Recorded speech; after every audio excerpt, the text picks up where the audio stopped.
اس پہ بات کرنے کے لیے ہم نے اگین آج ایکسپرٹس کو دعوت دی ہے. اسلام آباد اسٹوڈیو میں میرے ساتھ تشریف فرمایا عمران خان صاحب, ماہر بین الاقوامی امور کے اور سابق کنٹری ڈائریکٹر ہیں USIP کے, اسلام آباد میں رہ چکے ہیں. فیض رحمان صاحب ہمیں جوائن کر رہے ہیں, سینئر صحافی اور تجزیہ کار, واشنگٹن DC سے. بہت بہت شکریہ فیض صاحب آپ کا بھی. فیض صاحب میں آپ سے ہی آغاز کرنا چاہوں گی.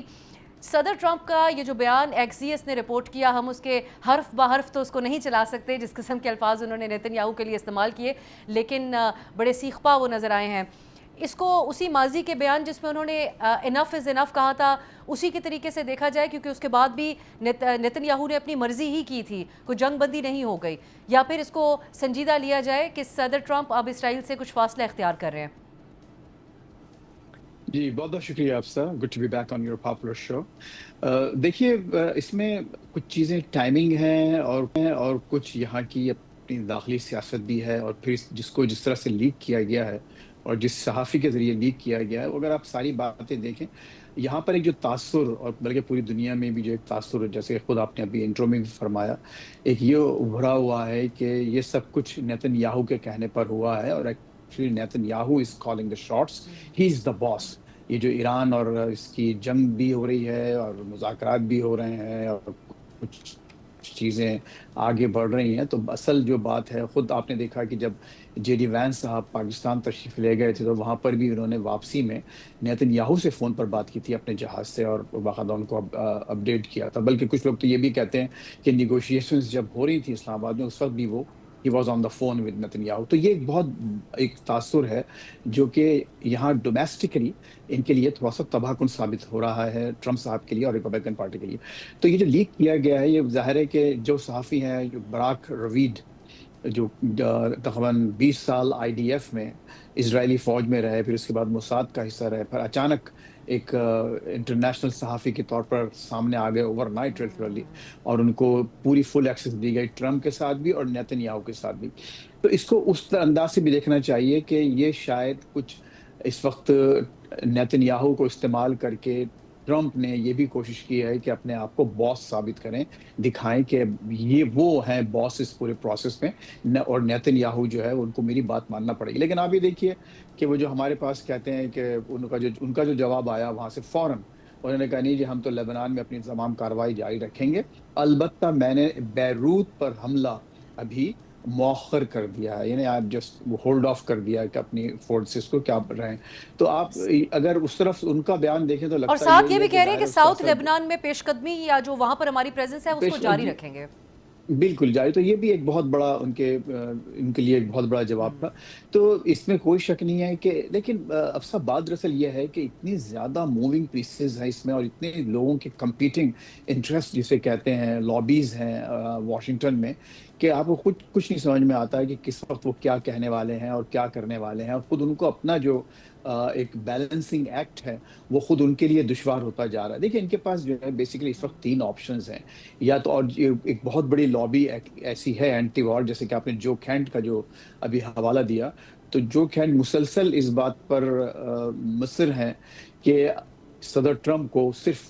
واک اوے کرنا چاہیے, وہ صرف جلد بس ڈکلیئر کریں کہ جی ہم نے سب کچھ کر لیا, اپنے مقاصد حاصل کر لیے, ہم واپس آ رہے ہیں, اور don't worry about any negotiations اور نتھنگ. یہ ایک آپشن ہے ان کے پاس کہ وہ he just walks away. Number 2 یہ ہے کہ دوبارہ ایک میسو ایک بامبنگ وغیرہ شروع کر دی جائے, اور ظاہر ہے تیسرا پھر یہی ہے کہ کوئی نیگوشیٹڈ ایک سیٹلمنٹ ہو. تو اس میں سے ایک جو ہے وہ 2 ایسے آپشنز ہیں جس میں اسرائیل اور نیتن یاہو بذات خود 100% اس کے مخالف ہیں, وہ یعنی ایک ایک کیا ہو سکتا نیگوشیٹڈ ہے اس سیٹلمنٹ وقت, کے, اب سے کچھ دیر پہلے صرف بامبنگ. وہ یہ چاہتے ہیں کہ بس آپ بامبنگ کرتے رہیں, تو اس کے بعد تو وہ یہ جیسے میں نے عرض کیا کہ بہرحال اس میں کئی اس کے پرسپیکٹیوز ہیں, لیکن اس کو باٹم لائن یہ ہے کہ صورتحال خطرناک ہے, اور اگر یہ لابی پرو وار لابی اگر پریویل کرتی ہے تو پھر آپ یہ دیکھیں گے پھر دوبارہ کوئی میسو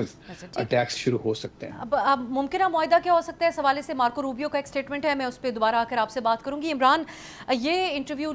بظاہر بھی ایسا لگ رہا ہے کہ لیک ہوا, اور جس طرح فیض صاحب نے اس کا ایک پورا بیک گراؤنڈ بھی بیان کر دیا صحافی کا بالخصوص ہمارے لیے, یہ آپ کی نظر میں نیتن یاہو کے لیے ایک سخت پیغام صدر ٹرمپ نے دیا کہ وہ میں خود پوزیشن آف پاور پہ ہوں بطور امریکی صدر, یا اپنی ڈومیسٹک جو سینٹیمنٹ ہے اس کو ایڈریس کرنے کے لیے کیا ہے؟ کیونکہ یہ تو وہ کہہ رہے ہیں کہ جو اقدامات نیتن یاہو لے رہا ہے اس سے نیتن یاہو سے بھی نفرت بڑھ رہی ہے اور اسرائیل سے بھی نفرت بڑھ رہی ہے. یہ اپنے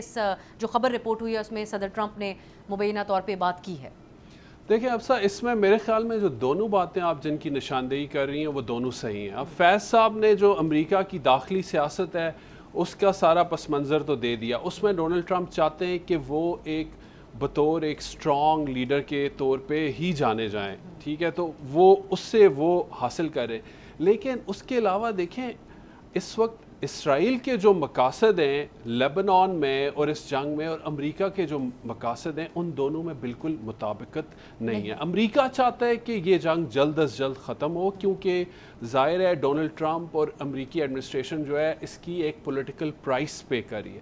جبکہ نیتن یاہو جو ہیں کیونکہ تھوڑے عرصے بعد الیکشن بھی ہو رہے ہیں جی تو ان پہ یہ پریشر ہے کہ وہ حزب اللہ کو اور شکست دیں، کیونکہ حزب اللہ نے جو ایک سخت قسم کی ریزسٹنس ابھی کی ہے صدرن لبنان میں، اس کی وجہ سے کئی اسرائیلی ڈسپلیسڈ ہیں جو ناردرن یا شمالی اسرائیل میں رہتے ہیں. تو اس وقت نیتن یاہو صاحب پہ بہت زیادہ پریشر ہے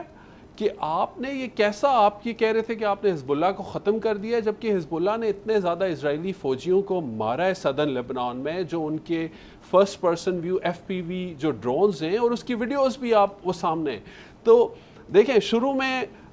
اسرائیل کو حزب اللہ کے خلاف کافی فتوحات ہوئی، بظاہر ان کی لیڈرشپ کو ختم کر دیا، پیجر اٹیک سب کے سامنے، لیکن جو ہی یہ ماضی میں بھی ہم نے دیکھا ہے کہ جو گراؤنڈ وار ہوتی ہے اس میں حزب اللہ جو ہے وہ اسرائیل کو ایک سخت ریزسٹنس کرتا ہے. تو اس میں یقیناً میں سمجھتا ہوں کہ ڈومیسٹک کنسیڈریشنز بھی ہیں امریکہ کی اپنی پالیٹکس کی، لیکن ابھی اس وقت ریئل ٹینشن بھی ہے. آپ نے جو بڑا کانٹراسٹ کر کے بتایا کہ نیتن یاہو کے اپنے بھی جو ان کی الیکشن کو لے کر مجبوریاں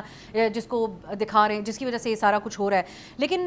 ٹرمپ کی سپورٹ نیتن یاہو کے لیے برقرار رہے. یہ بھی نیتن یاہو کے لیے ضروری ہوگا کہ امریکہ ان کے ساتھ کھڑا ہے، کیونکہ لیبنان میں جو پیش قدمی ہے اس میں فرانس نے بھی اسرائیل کی مخالفت کی، برطانیہ نے بھی کی اور جرمنی نے بھی کی. سو امریکہ کی سپورٹ بھی اگر اسرائیل لوز کر دیتا ہے امریکی صدر کی، تو یہ مزید خطرناک نہیں ہوگا نیتن یاہو کے لیے ڈومیسٹکلی اپنے الیکشنز کے؟ بالکل ہوگا. دیکھیں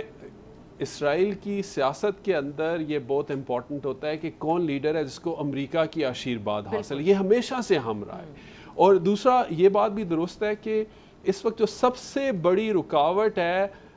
ایران اور امریکہ کے درمیان جو MOU سائن ہونے والا تھا وہ اسرائیل کی کارروائیاں ہیں لیبنان میں. دیکھیں جب اسرائیل نے یہ اشارہ دیا کہ وہ بیروت پہ حملہ کریں گے تو ایرانی حکومت نے یہ کہہ دیا کہ ہم یہ جو نیگوسیشنز ہیں یہی ہم ختم کرتے ہیں، ہم اس سے انخلا کرتے ہیں، رائٹ. تو اس وجہ سے